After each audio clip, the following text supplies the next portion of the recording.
The Badgers may have dropped the title game today, but Selection Sunday rewarded them with a 3 seed in the NCAA tournament. How far will they go? I'm Rajeev. He's Justin. Here we go.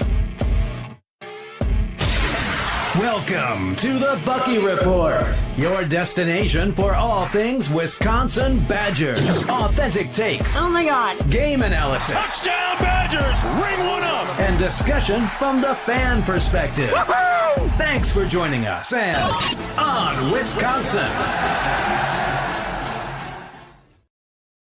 Welcome to the Bucky Report. We are your hosts, Rajeev and Justin, back together on a Sunday evening to talk about all things Wisconsin Badgers. On today's show, truly one of the best days of the year is here. It's Selection Sunday. The Badgers were named a 3 seed in Denver, of all places. We'll get into that. And we'll take on Montana in the first round on Thursday, not Friday, Thursday. We'll preview that game and talk through what the Badgers would have to accomplish to get to a potential Final Four.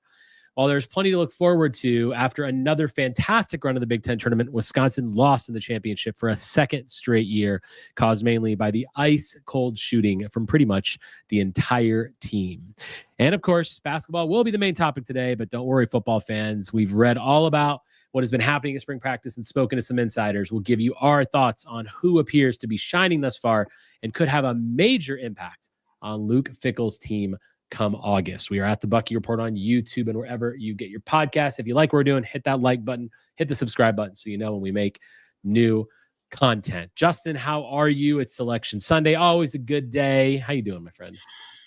I would have been better if anyone would have had a pulse shooting in this game. The entire team tired legs. Let's be honest. Every player that I watched was either short or overshooting at a mile because they were trying to put a little bit extra on it to get it there.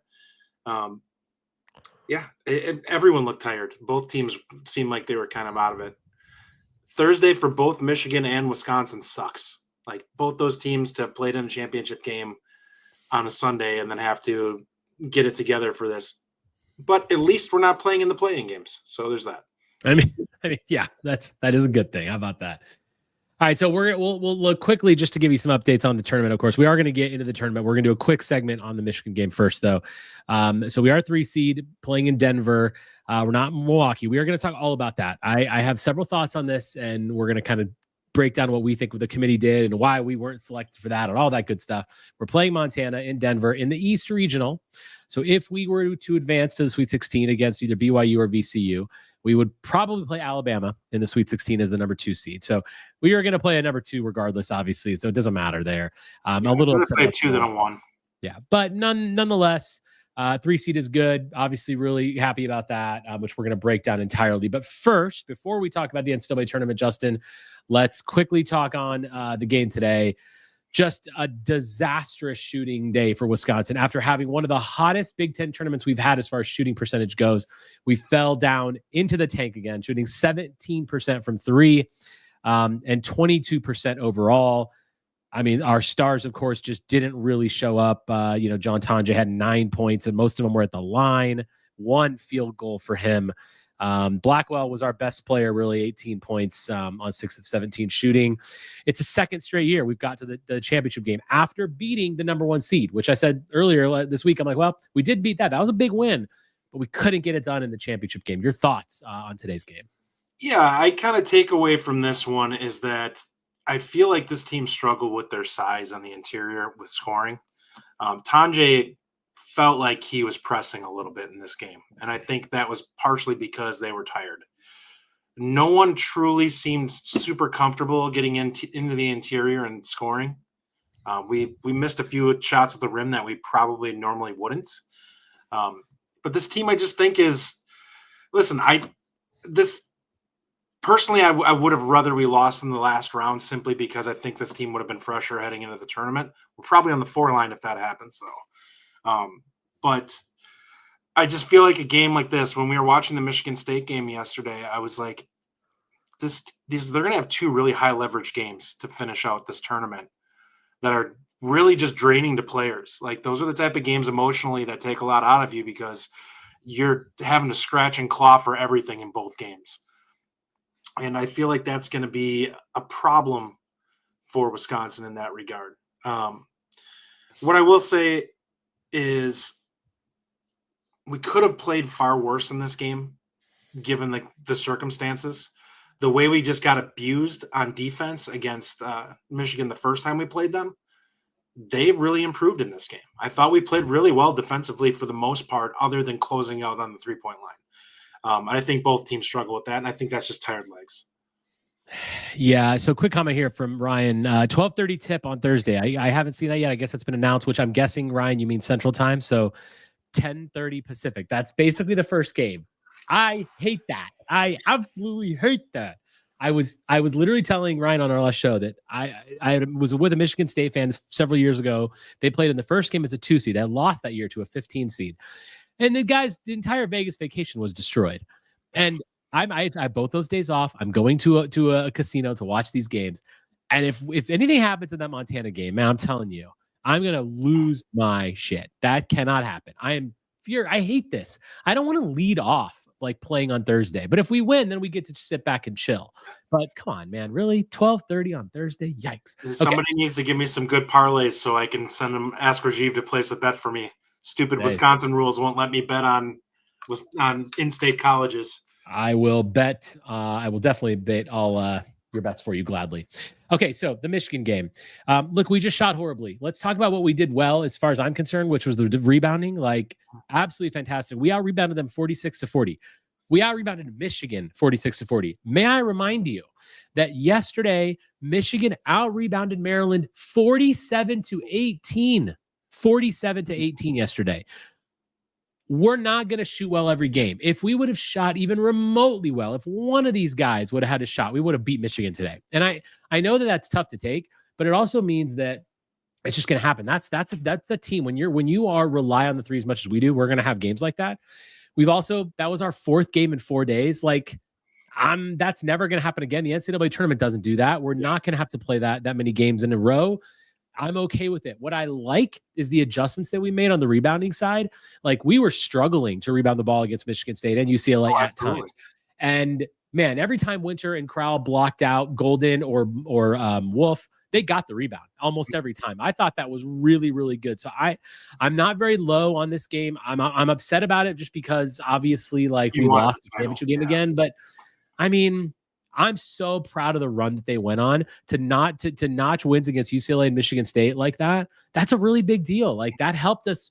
It helped us secure a 3 seed. Let's be honest about that. We're going to get into the tournament here soon, but I'm really, really okay with it, man. It doesn't bother me at all. I feel like it doesn't bother me. It's like, let's take away the good from it, right? And there were some good things. But are you concerned at all about Tanjay and the fact that he just couldn't, or you think it's tired legs for Tanjay? I think it's tired legs. Watching him, he was short on everything. Everyone was short on everything. Blackwell kept skimming, and kept skimming the front of the rim. But like, when you watch Tanjay shoot his free throws in this game, the first couple of free throws, you could even see it. Like, they were skimming off the front of the rim, and it's like, you just don't quite have what you had the last couple of days. And it's pretty obvious now that you're running not out of gas. Now, I realize these guys are young, and people will say stuff like, well, they should be able to handle this. Nobody's saying that they can't handle playing the game. They're saying that it just affects your play a little bit to an extent at a certain point. We clearly just didn't quite have the lift that we've had the last couple of days, and it affected our shooting. And as a team like this, I made the comment to you guys during this that we are a team that does not have the easy shots yesterday. Like, that was Michigan State, I felt, was the team that could create one-on-one far better than us. We have to actually shoot from the perimeter or we wouldn't score. We got it done in that game. This one today, clearly it finally caught up with us. We just didn't quite have the outside shooting to carry us. And I'm fine with that. Now, hopefully they take a day off and it just kind of saved their legs. Honestly, if it was me, I'd probably take 2 days off and let the guys just kind of do through their therapy and stuff like that. And then just have a light practice on Tuesday or Wednesday, and just kind of let these guys get back to it where they're not burnt out, because I am a little worried about them not having their legs under them when they get to that Thursday. Yeah, I mean, certainly that's going to be a bit of an issue. But ultimately, from just kind of finish up on this game, I think that I want to take away the good from it and flush out the fact that we lost. It sucks that we lost the tournament championship, but to me, I've always said this, I've been very consistent.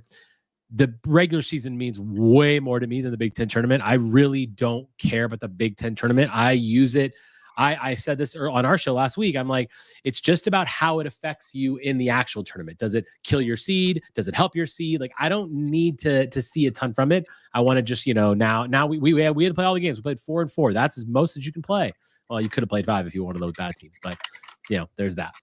All right, let's move on to the NCAA tournament. As I said, we are a 3 seed in Denver in the East region, sadly, because I like when they're out West because we tend to go to Final Fours when we're in the West, but whatever. Duke is the number 1 seed in our region. Alabama is the number 2. We are the number 3. Arizona, the 4. Oregon, 5. And BYU is the 6. So that's kind of the top 6 seeds in the East bracket. We did not get Milwaukee. One of the things that we learned afterwards is that we were the number 12 overall seed in this tournament, which means that we were the lowest of the 3 seeds. Iowa State and Kentucky were both higher than us on that line. I did take a look at all of the first round locations. I did not think I didn't think that was the desired location for Kentucky. I think, Lexington they can't have, but maybe Raleigh or maybe even Cleveland was a spot for them. But giving them Milwaukee took it away from us. I don't think, honestly, had we won today, that would have changed. I really don't. I think that had we lost yesterday, we could have been a 4, but ultimately we got the 3 line and they gave Iowa State and Kentucky the preferential treatment for Milwaukee. They were seated higher than us. I respect that. Ultimately, those 2 teams were seated higher than us. Now, think about if you are a team that's playing in Lexington, like Louisville, by the way. Louisville is an 8 seed playing in Lexington. How bad does that suck for Auburn, by the way? Yeah. They got to play Louisville in Kentucky. Like, that's no fun. But nonetheless, like, your thoughts on the as the number 1 overall seed, too. As the number 1 overall seed. That's really kind of messed up. That's kind of yeah. So, yeah, your thoughts overall on the seeding and not getting Milwaukee. I think they were ranked higher than us, but I do hate that because – like, that's our, like the top 4 seeds really should get that. And sometimes the pod locations are a little bit wonky. And clearly, if there was one better for Kentucky, if Lexington was not the location, it would have been like in Arkansas or something. Kentucky would have got that. We would have got Milwaukee. But it hurt us. The pod locations kind of hurt us. Yeah, I kind of take a look at it from this standpoint. Like, another one was simply Iowa State. I look at them and I'm like, the Big 12 was not good this year. Like, you had Houston, who was very good, but the rest of that league, was there anybody that was overly impressive throughout the season? Iowa State. Iowa State was good. I mean, but other than those 2, like, it was a down year in that conference. Kansas stunk. Like, they were bad for large parts of the season. Texas clearly wasn't great because they were on the bubble the whole time. So you kind of look at it now. But... They're in the SEC now. Yeah. Yeah, that's true. I totally. Yeah, no kidding. We have to take every team from that conference. I don't know what to make of Kentucky. I don't know if they deserve to be in there ahead of us or not. They have 2 more losses than us going into this. It feels like the committee is really buying on the SEC, and there's a chance that they get burned by this. Like, what happens if these teams all get their butts kicked now? Because the SEC, no offense, hasn't been a great basketball conference for the last 5 or 6 years. They haven't, but they're Bama last year in Auburn, but that's really who was. Florida obviously has come back together though. They appear to be good now. They have made runs to the Final 14 recently. I mean, Alabama was there. Like, for me, when it comes to these conferences, like, obviously I hate the SEC. We all know this. Herb Herman says SEC bias. Sure, there were 14 SEC teams and 8 Big Ten teams, which is ridiculous. But the tournament will show us. It's a show me time now. Like, we'll see with 14 teams. We'll see how many of them actually get to the Sweet 16, right? A lot of them are Sweet 16 seeds. Some of them are. So we'll see very quickly how good Auburn, Alabama, Tennessee, these Kentucky, like, there's a lot of high seeds in the conference. There's not a ton of high seeds in our conference. Obviously we have Michigan State. We've got us, we've got Maryland, Purdue. So there's some opportunities there, which we're going to talk about the Big Ten teams as well. But yeah, not overly loving the fact that we're in Denver and then to New Jersey, to Newark for the 6 Sweet 16 if that happens. But whatever, Indianapolis would have been better. San Francisco would have been better. Let's talk about who we play. So Montana and then BYU. Okay, so I'm going to give you some information on Montana. First of all, they didn't beat a single good team all year. We're going to start there. Okay, they got blown up by some teams. Every Power 4 team they played. Yeah, they lost by 30 points to Oregon, and they lost by 40 points to Tennessee. Okay, so they have no like wins that we would be like, ooh, that's a good team. So yes, their numbers are okay. Like they're a pretty solid offensive team, but it's not really that crazy. So Montana, as far as KenPom numbers, they're 98th in offensive efficiency and 250th in defensive efficiency. 250th. That's not good. They turn the ball over about 16-ish. Like they're 118th in turnover percentage. So 16% of the time they turn the ball over. They shoot 36% from three, which is pretty good.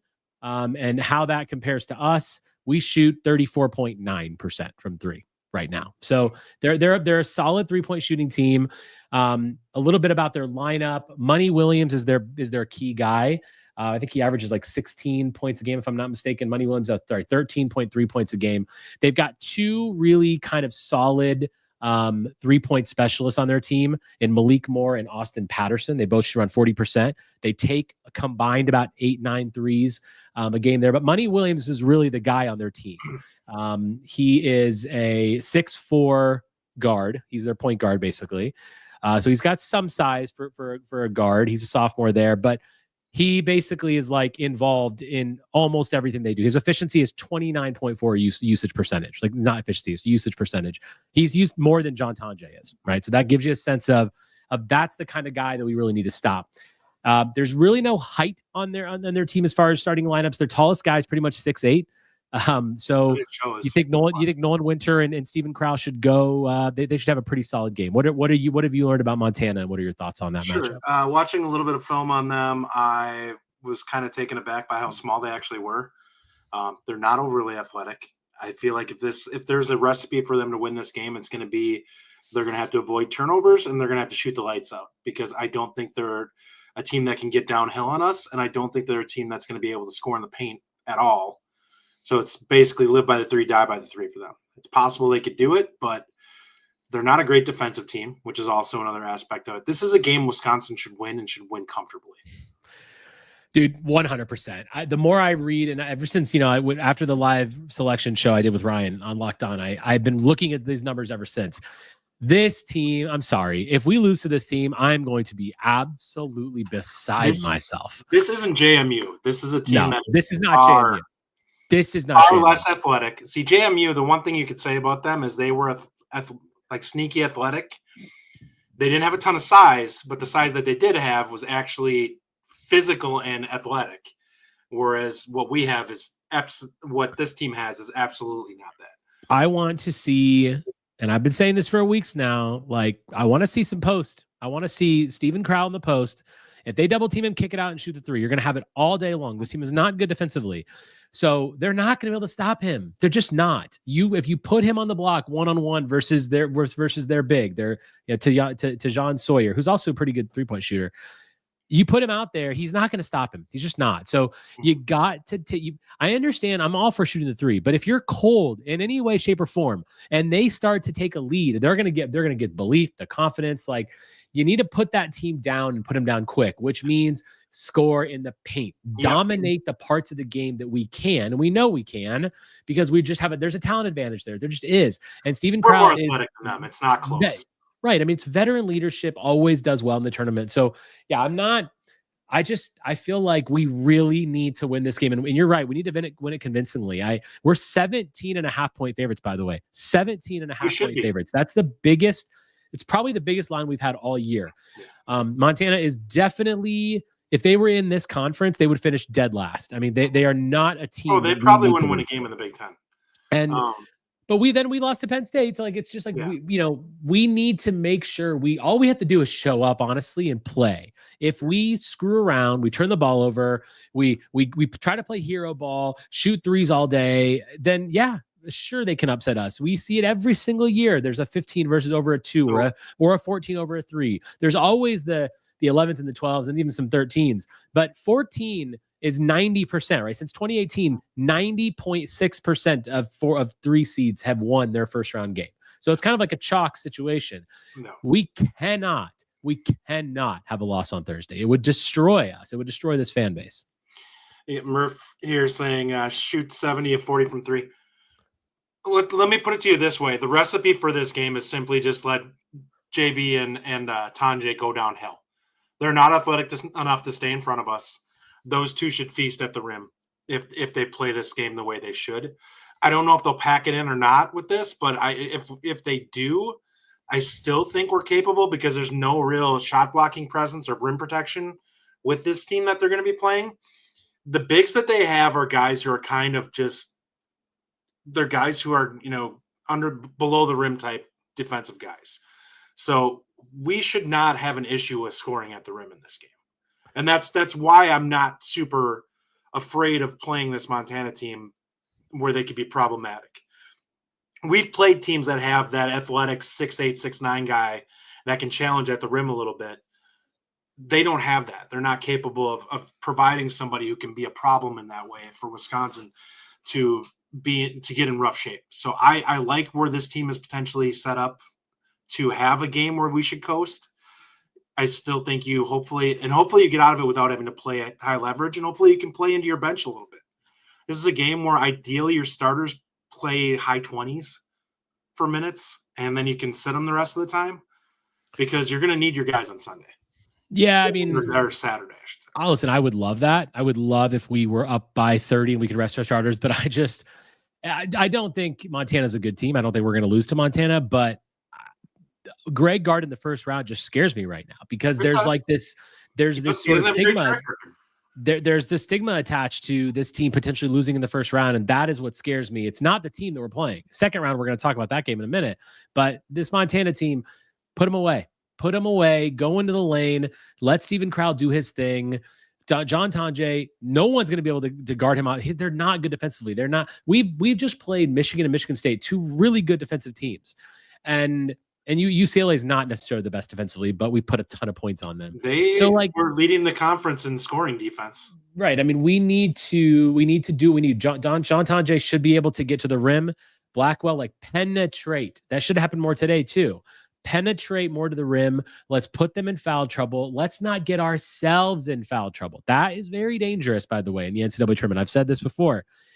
You talk about quick whistles. Refs always have quick whistles in the NCAA tournament because they're trying to set the tone that we're not, and because all these people come from different conferences, they all have different referees in their conferences. So that when you get to the tournament, all the referees are like, look, we have to stay somewhat consistent here. So everyone elevates their level of they lower their tolerance level basically.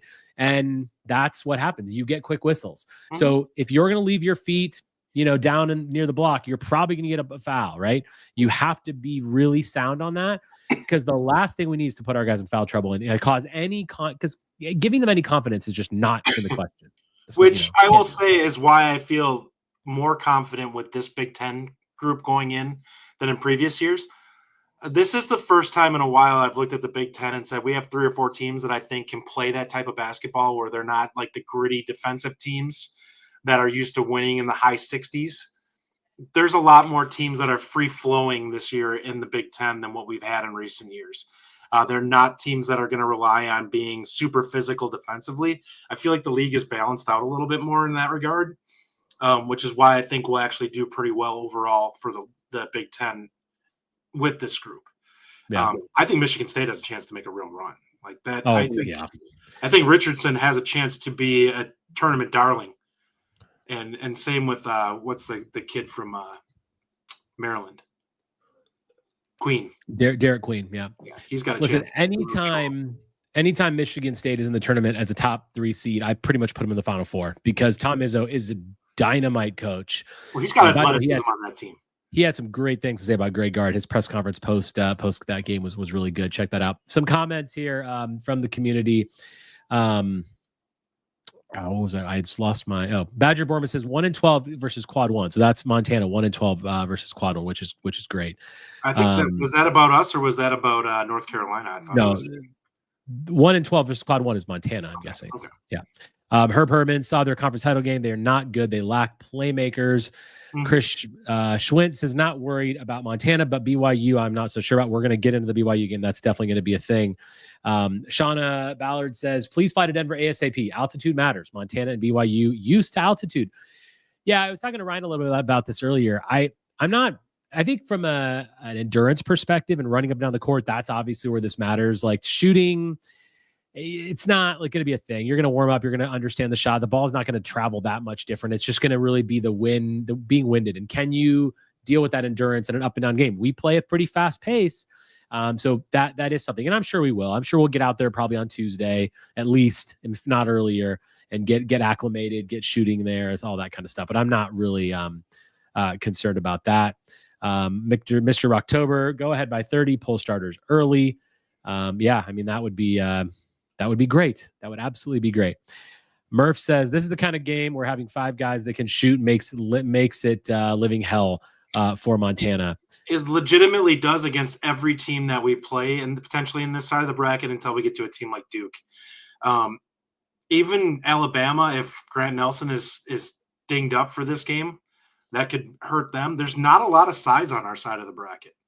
That's one of the things that actually plays in Wisconsin's favor in this. Is we talked about it kind of coming into the season that we really don't want Wisconsin to play a team that has legit size and defensive ability. They don't play anybody that you look at that you're like, yeah, this team is loaded with size and athleticism that can really make Crowell and Winters struggle. And that is a huge benefit to them is if Wisconsin shoots fairly well in this, they have an opportunity to play really well. And I see Badger Bormo saying Bama doesn't play D. Bama doesn't play D, but they are loaded with athletes. And that's the thing that you're concerned with there is Grant Nelson can get our guys in foul trouble. He's capable, and we saw him last year on the Final Four run for Alabama. He's capable of being a super skilled kind of big who can cause problems for a guy like Crowell because he's more athletic than him. It's not close. Winter probably would size him up a little bit better, but I think that he's much more experienced than Winter is. I really don't like that matchup. Yeah. Ryan Willie says they need to drive the ball into the basket every so often. Don't rely on the 3. My 1-12 comment earlier, a correction. That was North Carolina. Sorry about that. I was misreading the comments. North Carolina is 1-12 in quad 1 wins, but somehow they shockingly got into the tournament for whatever reason. But I digress. If we get past Montana, our second round matchup likely would be against BYU. The 11 seed is VCU. 11 seeds win all the time. If that happens, we'll certainly talk about that one. But let's quickly talk about BYU as the most likely team that we're going to play. They go about 8-9 deep on their roster. Key wins this year at Arizona and at Iowa State. They beat Iowa State a couple times recently. Their leading scorer, Richie Saunders, 16 points per game, 43% three-point shooter. He takes about 5.5 per game. Trevin Nell is also a good three-point shooter, 43%. And Igor Demin, 10 points per game and 5.4 assists. As far as their team overall, they are 11th in the country in offensive efficiency. 123 is their rating. 68th in defensive efficiency. So we are, for the record, we are 13th and 27, right? So we're top 15 in offense, top 30 in defense, because we have been getting a bit better defensively. They turn the ball over 17% of the time. So they're pretty, they definitely have a bit of an issue with turning over they shoot 37% from 3. And, you know, they've got a pretty solid lineup. Again, they go 8 or 9 deep. They do have a lot of people on there, but again, not a ton of size. Similar to Montana, they have a couple guys on their team that are 6'8", 6'10", but not a ton of size overall, especially in their starting lineup. Their guards are a little bit big. They're 6'4", 6'5", but their forwards aren't anything. They shouldn't have any issue. We should have any issue with Nolan Winter and Stephen Crowell. Your thoughts on BYU and the potential matchup? One thing I noticed watching some of the film on them is that their bigs don't really look like guys that want to be on the perimeter. One of them is very athletic, but he's more of a blunt instrument kind of in the post, cleans up, shot blocker, rebounder, but he's not a guy who's going to be stretching out to the 3-point line to try and make plays, and probably isn't going to be super comfortable out there falling Crowell out or having to go out there with Winter. He is a guy that could cause some problems for us in terms of being able to just kind of be a bull in a china shop down on the block at times. But I don't think he's an overly skilled post player. He's a guy who, if he gets good positioning, he's got a little bit of a jump hook, but he's not a guy that is going to probably get down there and do work. What I will say is they will let him rim run, and he is a guy that can get up and throw it down. So he's more athletic and more physical than anyone that we have. but he's also not a guy that I expect to go off for 20 points in this game. He's just not. That's not his game. He's one of those guys that does a lot of dirty work. A couple comments here. Steve Kneebone says, watch BYU several times, can be dangerous from 3. Murph agrees they can be nasty at times. Herb Herman adds, BYU beat Iowa State on the road and in the Big 12 tourney, 1 at Zona. They can be scary good. Saunders is very athletic and can get to the basket, draw fouls extremely well. Look, I think if you're going to go to the Sweet 16, you're going to have to be a good team. And as well, you should. The Sweet 16 is a really good milestone to reach for the season. And yeah, we got to go through BYU. That's probably going to be close to maybe a 1, 2, 3 point favorite. It's going to be a pick 'em game. BYU is a good team. As far as overall seeding, we were the 12th seeded team. They were the 21st. Okay, so they were basically the highest 6th seed, and we were the lowest 3 seed. So there wasn't, even in the committee's eyes, there's not a lot of distance there between us and BYU. And I will add this: BYU. Murph says BYU will have the home crowd too, I believe, right? Yes. Now, Bo Dragon has Denver has a ton of Wisconsin fans. Every Packer game in Denver is full of Wisconsinites. There are a lot of Denver's one of those cities out west. We have a lot of cities out west like that they're very transplant cities. A lot of people from the Midwest come out here. There's a lot of Badger fans in Vegas too. It's just there's a lot. So I do think we'll travel pretty well because Denver's it's a great fun city. But BYU will have a good crowd there. I mean, BYU's in sort of like northern eastern Utah a little bit.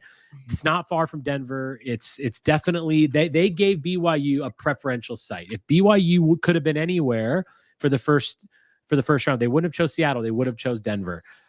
We obviously would not have chosen Denver, but that is going to be a very difficult game. Do you believe, Justin, that at this point we have to advance to the Sweet 16, or are you for Greg Gard's sort of not for his job, but for Greg Gard's sort of standing within the fan base, if you will? Is this something we have to do? I think that this is a game that if Wisconsin plays to their level, they should win these 2 games and get to the Sweet 16.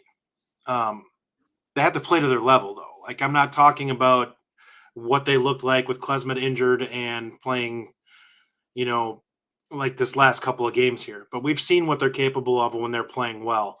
I think that our matchups, the issue that you're going to see with Wisconsin against any of the teams that are in their section is you have very balanced scoring and you have the ability to play 5 out, which there's probably no other team on our side of the bracket that's capable of putting their bigs on the perimeter and dragging out the post defenders for other teams, which gives us a huge advantage because they legitimately have to close out on our guys. You can't leave Crowell and Winter sitting out on the perimeter by themselves, which means your guards are going to have opportunity to get downhill.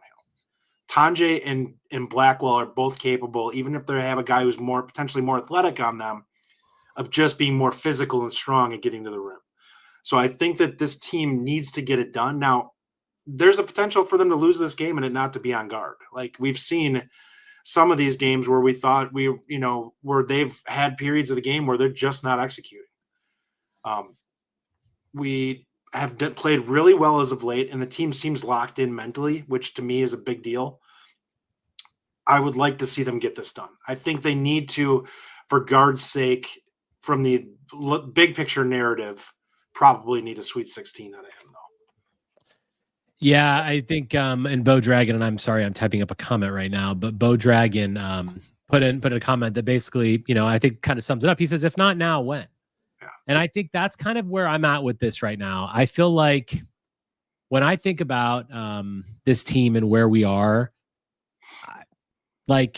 we do need to get to the Sweet 16. I'm sorry. We need to get there. It's not like, I'm not saying I'm going to be out on guard if we don't get there. I'm just saying this team has got to progress in the NCAA tournament. We had a great season. We had 26 wins. We got to the championship game of the tournament again, the Big Ten tournament. We've had amazing wins. The committee loves us. We're a 3 seed. After last year, we were a 5 seed. We need to do it in March. We've done it in the Big Ten tournament. You have to find a way to advance. I absolutely believe that we will. And I believe that he has to do it. He has to do it. Because if he doesn't, is he going to get fired? No, of course not. And he shouldn't, in my opinion, at all. But it's just one more year that drags things down. And remember, fans really care about this kind of stuff. NIL money cares about this kind of stuff. Like if you want people to continue to invest in the program, you need to show results when it matters. And this is one of those times. We had a huge senior day. Like, well, it was a losing senior day, but meaning we have a ton of seniors on this team. We've got a lot of guys that aren't coming back. Stephen Crowell, Max Klesmit, John Tanjay, Carter Gilmore. Like there's a lot of people that are going to be missing from this team next year. This team is going to look totally different. I believe these guys deserve something. They deserve to have a special season. Stephen Crowell's had a really good career. Carter Gilmore's come out of nowhere to have a great season. Like, we've got to find a way to make this happen. So yeah, I do truly believe we have to do this. I believe the first round is an absolute must and the second round is a must too. I think we have a legitimate shot to go deep in this tournament. And I'm going to be really upset if at the end of next weekend we're out of it. I'm just going to be pissed off about it because no argument. It's been a long time since we've had something to cheer after the first weekend for any of the Wisconsin teams, really. You know, it's been a struggle for teams to get out, and we've had good 2 quality teams that just haven't made any decent runs recently. And maybe Wisconsin stole all our good juju in the 2014 and 2015 seasons, but we need to get some of it back. Like this, for Wisconsin's sake, the change in offense, if you really want to sell this program, it would be great to see them make an Elite 8 run to have something to sell in that transfer portal where you can look at it and be like, let's go out there and torch 3 teams, take out a Bama in the Sweet 16 and get to the, Elite 8 and take a look at it and be like, all right, this is what this offense is capable of doing. We've seen this team have stretches like that. They're capable of beating some really good teams, and the shooting is capable of being there.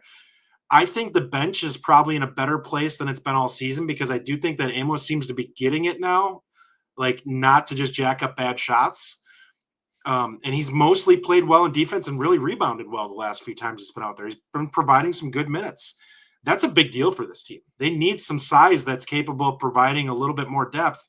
Gilmore has been really good as that third guy, but having a fourth guy that you can bring in if there's any foul trouble is really important for Wisconsin in this tournament. Yeah, definitely. David Thering says the seat's going to get warm to even hot if a Sweet 16 doesn't happen this year, Rajeev, in my opinion. I disagree, David. I just think that when you have a 5 seed last year and a 3 seed this year, if you lose in the first round, the seat's going to get hot, meaning that I think there will be a lot of outside pressure, but I don't think Chris McIntosh is going to pull the trigger only because just look at what happened with football. Like the football program is in like a really precipice sort of point. We're going to talk about football very soon here. That it's like an inflection point for that team. And I don't think he's going to risk putting another guy, another program into potential disarray. Greg Gard is a high floor kind of a coach. And we've shown that, like he's making the tournament 5 seed, 3 seed, like we're going to be okay there. So we'll see kind of how that happens. Just one thing, thought to kind of kick in on that and just saying, like, I've been as harsh on Greg Gard as just about anybody out there. I think that he's bought himself a lot of leverage with how this season played out for him. And maybe this is lightning in a bottle for him. And it doesn't translate to the tournament here. And, he wins one game and is out. But I would think it would be really hard to see him be on the hot seat after a 26-9 record. Like it's going to be hard to have an issue with what he did this year, especially given that the guys that he brought in probably didn't cost the program a great deal of money. Like you look at NIL, I will assure you that John Tanjay probably did not cost this program a ton in NIL. Maybe not. Maybe during the season he did a little bit, but the guy was injured last year. It's not like he was, in high demand coming into the season. He was a guy we kind of took like a flyer on that just really paid off for us. And Amos is a guy that I think actually has a chance to be a really productive part of the rotation next year. I agree. I think Amos has been a nice, pleasant surprise late in the year. But Dragon says, I hate Gard, but he had a good year. Just because you hate someone doesn't mean you can't respect them. So enough about Greg Gard.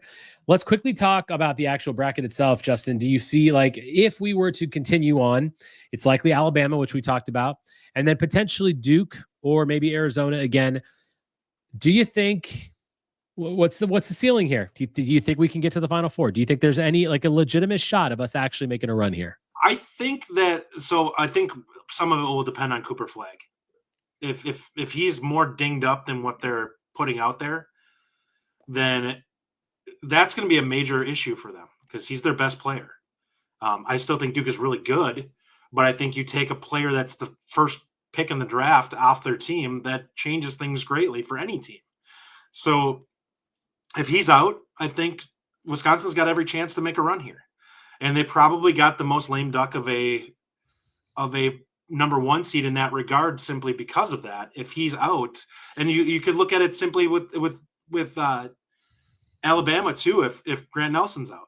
Like, if you have teams that are struggling for size and Wisconsin's going to bring 2 7-footers in, you have an opportunity to really make a run here because you have some advantages built into what your actual rotation is against a lot of teams.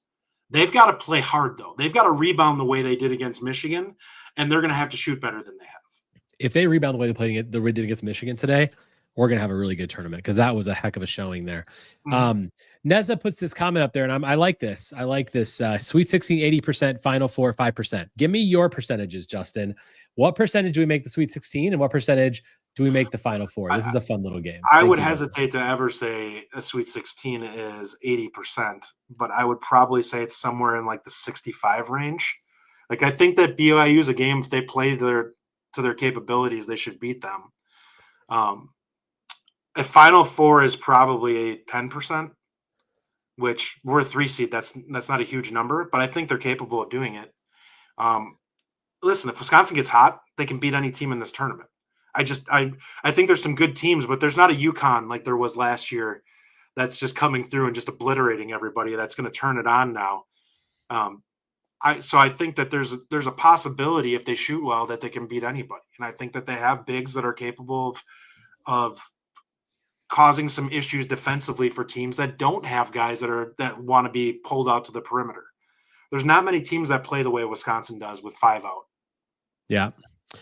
I will say this. I think Sweet 16 is probably 60%. I think we've got about a 90% chance of winning the first game, and then maybe a 60% chance win the second game. So probably even higher, maybe 65-ish. But yeah, I'm going to go 60, and then Final Four, I think 15, 20%. I mean, because you're one of the top 3 seeds. Like, it's going to be either us, it's going to be Duke, it's going to be Alabama, it's going to be Arizona, Oregon. Like, unless there's some big upset team like a BYU, we're in that realm. Like, we're in that discussion, right? If we find a way to beat Alabama in the Sweet 16, if we get there, we find a way to beat them, we have one team to beat, and it's Duke. And that's tough. Con Knuppel is going to relish that game, but I think it's definitely a possibility. Or we will relish it. He's going to be hearing it in that game. Anytime you are a 3 seed, you have an absolute shot to go to the Final Four. And there will be people that pick us. Like, we have an incredible offense. We have 5 guys who can shoot the 3. You just talked about playing 5 out. Like, we have it. Listen, we can get hot. We can get hot against BYU and Alabama. All of a sudden, like, we're sitting in the Elite 8 playing Duke. Who knows what can happen? They're not great defensive teams. Wisconsin's going to get open looks. The question is if they don't rush things, because the one thing I will say about what we're going to see at the rest of in this tournament, I'm not sure who we play that's going to really press us defensively. There's people talking about Houston in the chat. Like, that's a team that would be like a horrible matchup for Wisconsin. I think BC, they're going to extend on us, and they would put their athletes out on the perimeter and really make us uncomfortable. Yeah. And that's a team that is like the worst possible case scenario for Wisconsin in this. If BYU gets upset by VCU, they're certainly a team that can put pressure on us defensively as well. So yeah, that's certainly a path. Let me ask you this, Justin. What so final prediction, I guess, going in before we quickly talk on Big Ten teams and talk about football. Where do you think they finish? How far do they go? I will say I'm going to say Sweet 16. I think it'll be a really interesting, because Alabama is the type of game where if they get hot, we athletically just can't play with them. And if they're hitting from the outside, they're going to have a field day on us, because we're going to have to start closing out hard, and they're too athletic for us to be playing that way. Like, they're just going to go right by us. They have a couple of guys who are capable of getting to the rim regularly. And Grant Nelson is better than either Winter or Crowell right now in terms of like his scoring ability and his playmaking. He's a guy that's just a better athlete. He's a problem for us, and a guy who's 6'10", 6'11", who's athletic and is not afraid to put the ball on the floor. And that's a guy that Wisconsin struggles with right now because we haven't played a ton of guys like that. I'll say this. This team has proven a couple things. One, we can lose to any team, and we can also beat any team. We've beaten 3 top 10 teams this year. So there isn't a team in this tournament Wisconsin cannot beat. I firmly believe that. There's also probably not a team we can't lose to. Okay, on a bad. I mean, Montana. So, but my prediction is Elite Eight. I think this team's going to the Elite Eight. Okay. I'm hoping that Bama gets upset by St. Mary's or Vanderbilt or something. Who knows? Like, listen, anything can happen. This tournament, crazy things happen, right? There's teams that get double-digit seeds or going to the Final Four every other year. It seems like so. Anything can happen.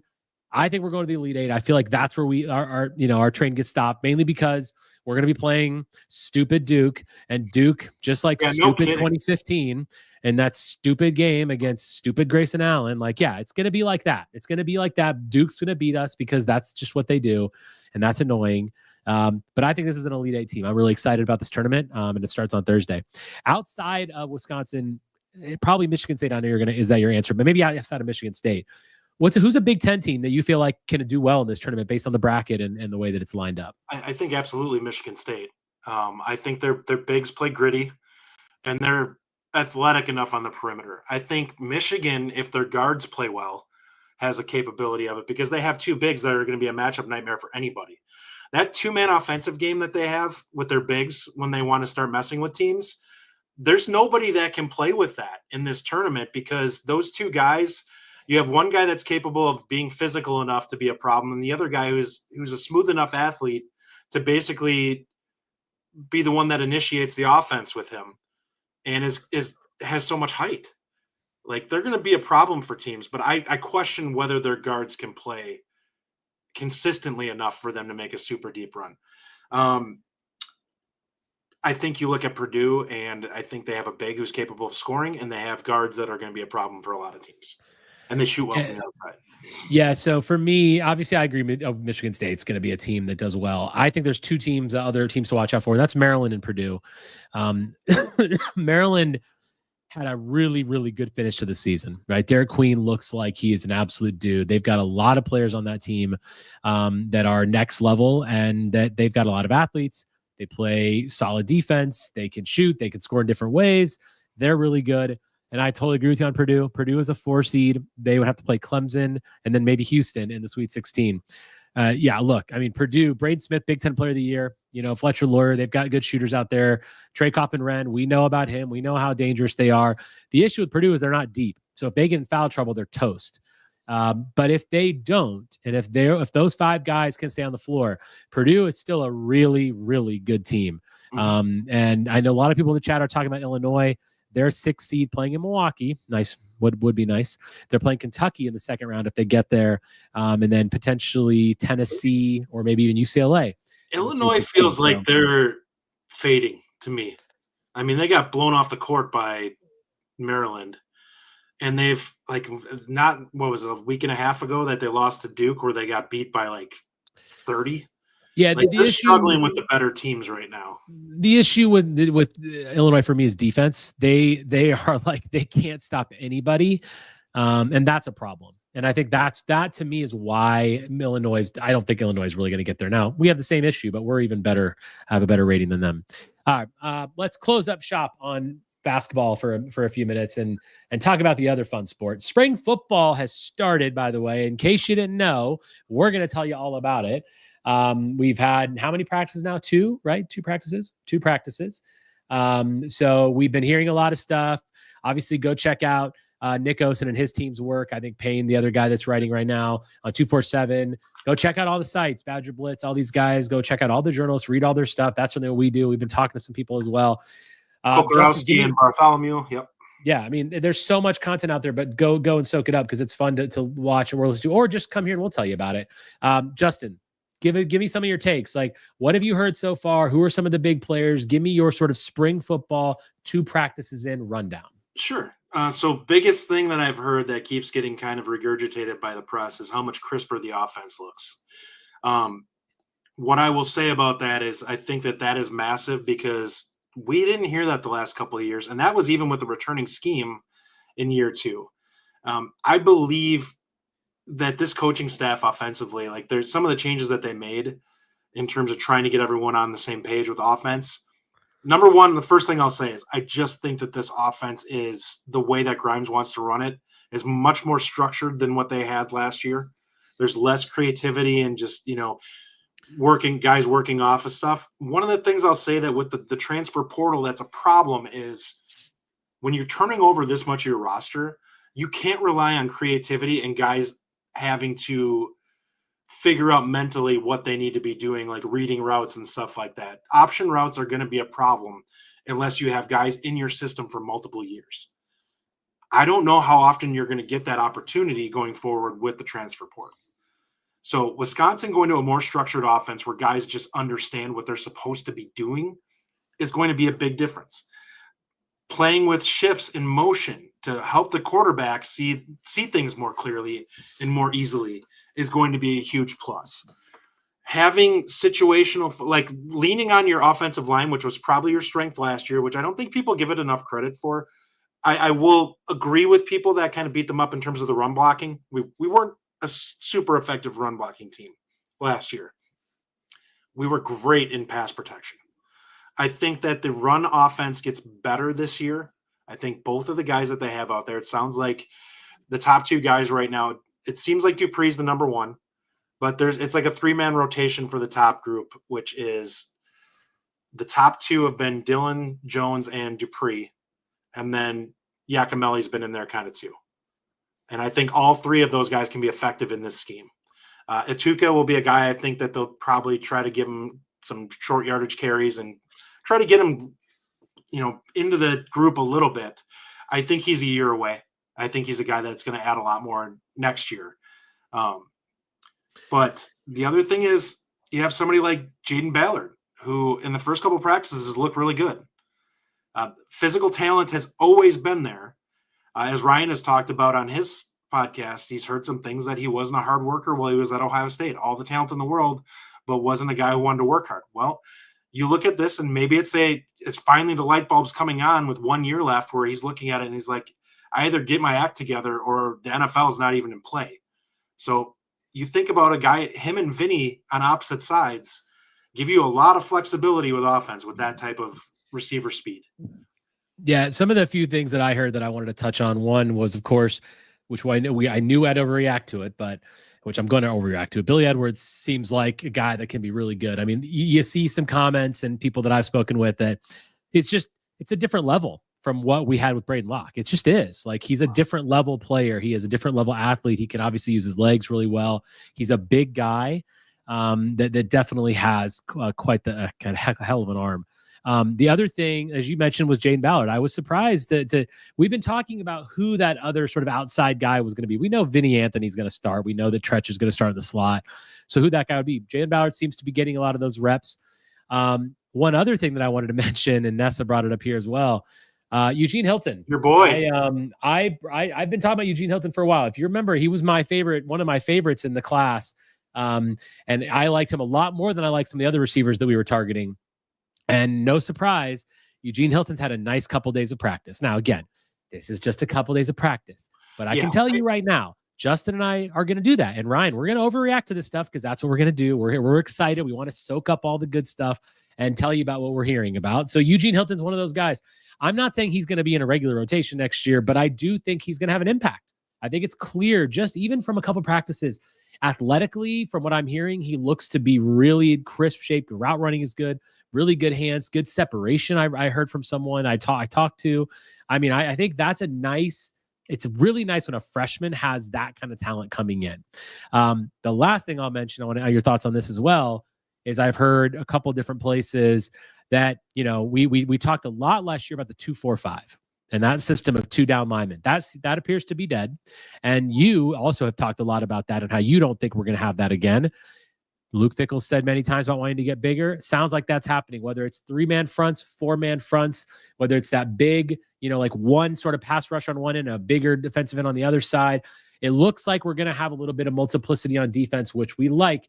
You have made a lot of comments about how you wanted Mike Tressel to evolve, but it looks like Tressel's doing that now. I feel like I'm happy with what I'm hearing. Just again, it's 2 practices, but I'm happy with the formations that I've been reading about. And to be clear on this, they are not wearing pads yet. So it's really hard to take anything away from the defensive side. What I will say is I just think you're far more likely to be effective against the run. What that means in terms of the negative plays and being able to force disruption, we'll see.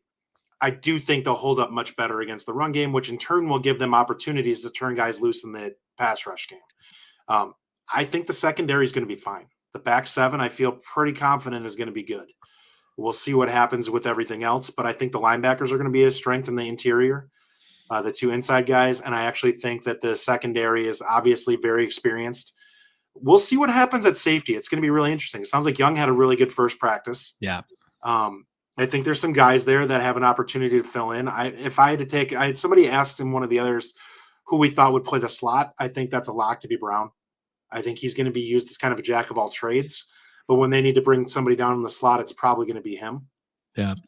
Because I just don't know who they trust at that position otherwise, unless it's going to be somebody like Gard. Talk to me about a player that I know you might want to talk about, which is Carter Smith. But Brian Erdman says, what about the QB from SDSU? That's O'Neal. How is he looking as the backup? What have you heard about O'Neal and Smith and kind of their reps? I've heard that he's got some good quickness. One of the things that we've thought about him from the start is he doesn't have a huge arm. But I think he's a guy that you're getting by on. Like, one of the things I've said about the quarterback room in general is I think there's a lot more attitude and kind of that chip on your shoulder swagger. I think all three of the guys have it, and I think that he's got a ton of it, and it's one of those things that's going to carry him and help. His mobility will be a plus.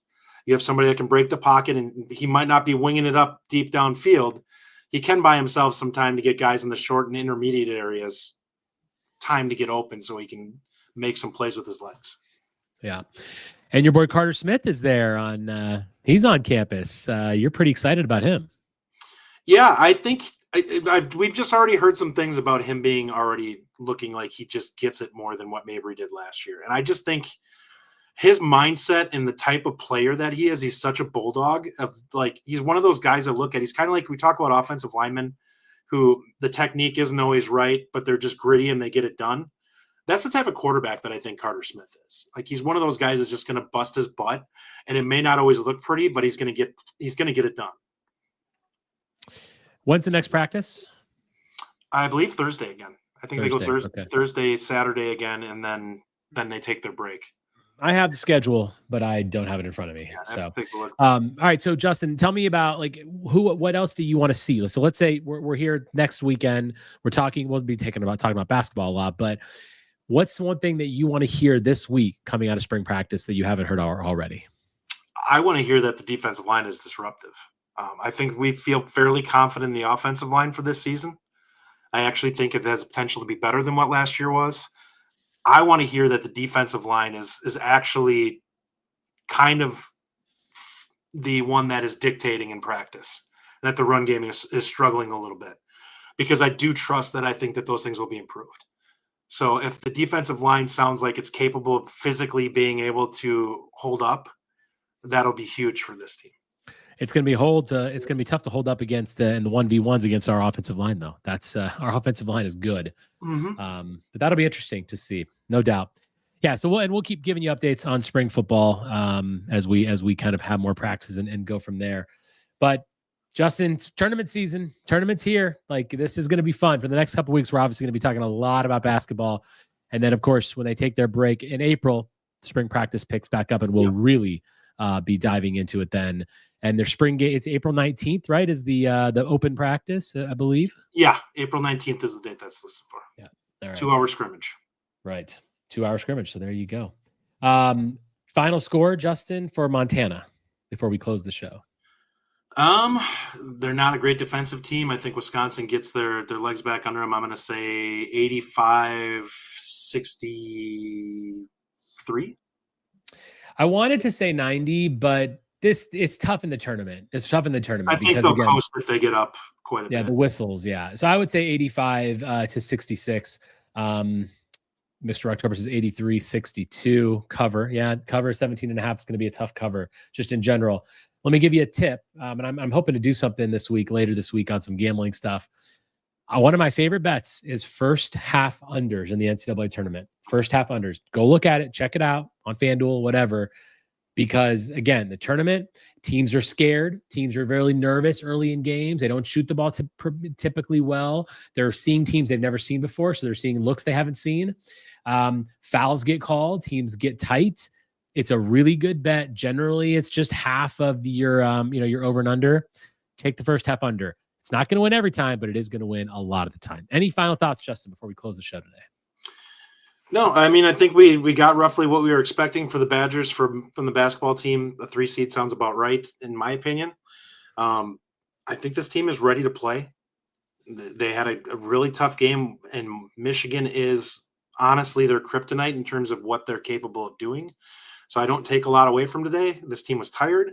Let's get a couple of days of rest, and let's get rolling again and be ready to play Montana. Yeah, I mean, what the committee told us today is that this team is one of the top 12 teams in the country, which means we absolutely have a chance to go far. What we've played this week, what we've done in the NCAA tournament this week, we've just played Michigan, a team that's 14th in defensive efficiency, and Michigan State, who is 5th in defensive efficiency. We played 2 of the best defensive teams in America in the last 2 days. And so it's not going to be like that again, right? We're not going to see that kind of defense, at least right away. Especially things are looser in the tournament too. The referees take some of that physicality out of the defense because you just get whistled. Like you don't get away with playing super physical in the tournament until maybe like the Final Four. Right. They might let stuff slide a little bit more when you get to that point, but typically they don't let you really get into teams. Which means we have a shot. And all I ever want is a shot. We are 3 seed in the East. We can absolutely get to the Sweet 16. We should get to the Sweet 16, and we can absolutely make a run to the Final Four. I don't think we're going to get there, but I do think this team has the capability. You don't see guys like John Tonje come around that often. And when you do, you got to take advantage of it. We couldn't take advantage of the Johnny Davis year. We had a couple injuries that year. Hepburn wasn't healthy. It just didn't work out. 2020 didn't have a tournament. Those are a couple of the years that you can look back and think that's one of those years that we had a chance to make a run. This is the year. We have a chance to make a deep run. We have people that are never going to come back again. We've got a lot of seniors on this team. Veteran leadership does well in the NCAA tournament. I want to see that shine, and I want to see this team just absolutely crush it. We will be back again next week on Sunday to hopefully talk about a trip to the Sweet 16. If not, that's going to be a pretty sad show. With that, on Wisconsin. On Wisconsin. Thank you for listening. If you enjoy the show, subscribe to our YouTube channel at The Bucky Report or The Bucky Report Podcast from wherever you get your content. Until next time, on Wisconsin.